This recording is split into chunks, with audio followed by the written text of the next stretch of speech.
Hi guys, Kirk and Jay here with Kirk Giordano Plastering. We're going to show you how to do 2 coats around this door in less than 5 minutes, I think.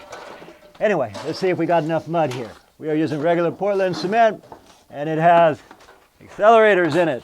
Now, what I'll do generally is I'm going to throw this in here.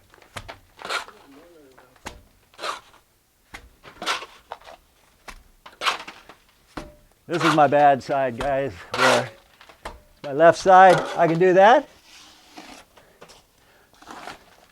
Or, let me throw the rest of this in here. Or I could pull it in like so.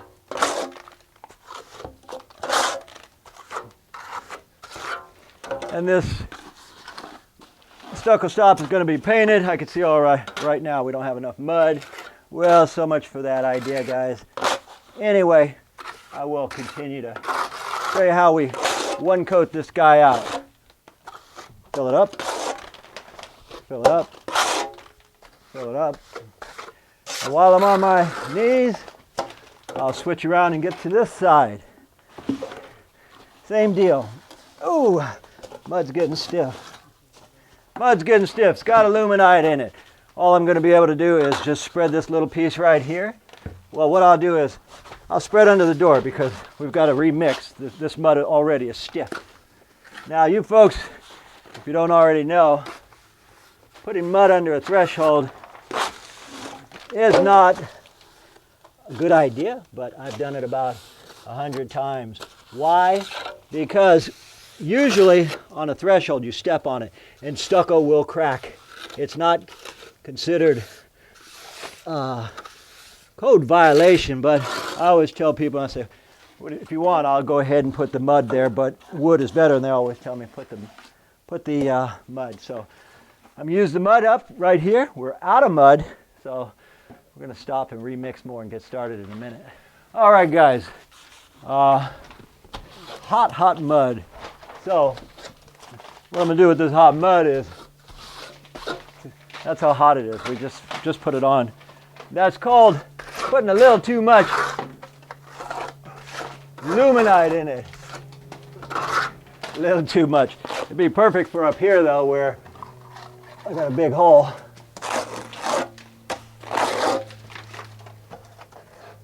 Oh, come on now.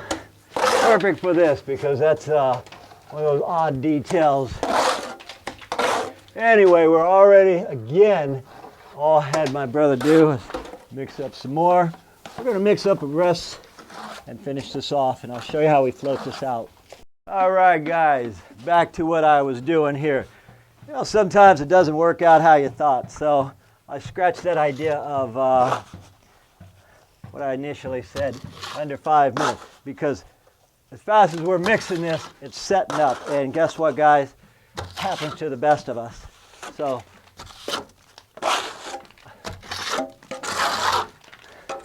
what I'm doing now is I'm spreading it and floating it immediately because we got hot mud. And hot mud just means if you're not on the ball, you can lose it.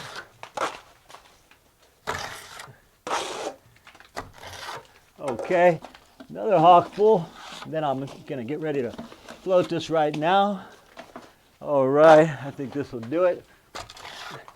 I'll show you how fast this mud is setting, guys. And this, we're using a product, again, called aluminite. Do I recommend homeowners use it? Not really, because you see the hard time I occasionally have with this stuff. Now we push it in tight. Push it in tight. And one last little bit of, and this is already hard. He just made this no more than a couple minutes ago. I can rest for a second because I got an area that is not mixed. There we go. So, if you're using hot mud like this and you underestimated the amount of time that it would take, I occasionally do that myself, guys. Now what I'm going to do is bring this water bucket right here. And this bucket is hard as a rock, so that's going to be tossed. and I'm going to float it out. These guys here, as fast as I put it on, I floated it. Is this ready to float? Yes, because it's already hard. I'll take my good side, the clean float, go on the wood trim, spin it around, take this, go on here, now tie it into the existing. Tie it in. And I'm going to go ahead and clean this float and work at the top now. I don't want a wet, dirty float, otherwise all that wet, dirty water will fall onto the door. So I'm using it, I'm spinning it, just cleaning that guy up and coming down, and I'm going to do it one more time for the bottom, meaning take my clean float, just dipped it in water, come up here, clean the wood, spin it around, take that clean float, hit that area around with the wood, and now feather it in. And Luminite, guys, takes a lot of practice. If you buy it, see how hard that stuff gets. If you buy Luminite and you have a brand new bag, and by the way, guys, another reason why homeowners don't want to buy Luminite is it's 60 bucks, it's a 100-pound bag, and unless you're always using it, it's a waste of money.